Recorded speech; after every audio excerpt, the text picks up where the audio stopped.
Magandang tanghali po sa inyo. Ako po ay magluluto ng bangus na tinulog sa kawali. Nakapaghiwa na po ako ng kamatis, mga sibuyas na puti, saka pula, at may halo pong kinchay. At nilagyan na po ito ng Knorr seasoning. Yan po siya. Mamaya po ay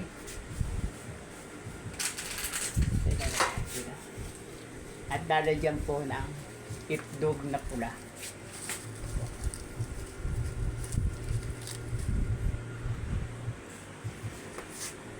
Ayan po, nilagyan po ng itlog na pula.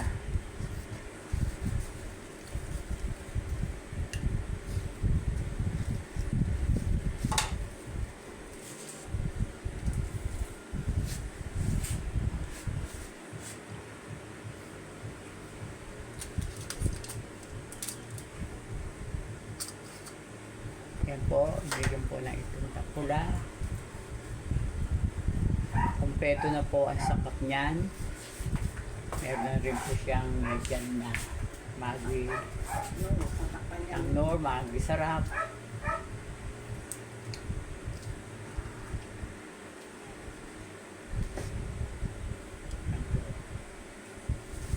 Pagkatapos po yan ay atin na po siyang tatakpan pa siya ng ano. Ayan po. At tatakpan po ito ng aluminum foil.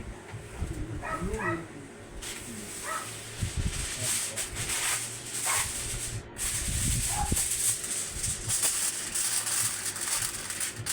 po. Tinakpan po ng aluminum foil. Then, tatakpan mo po siya ng takip. Ayan po. At pwede na sindihan po ang alan. Ayan po. Ayan po siya.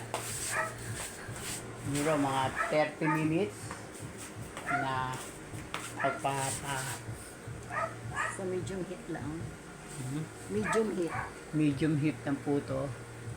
Ayan po siya.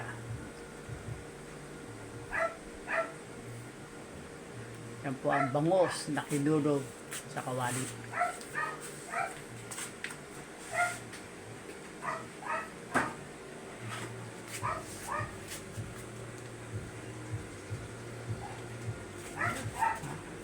Okay?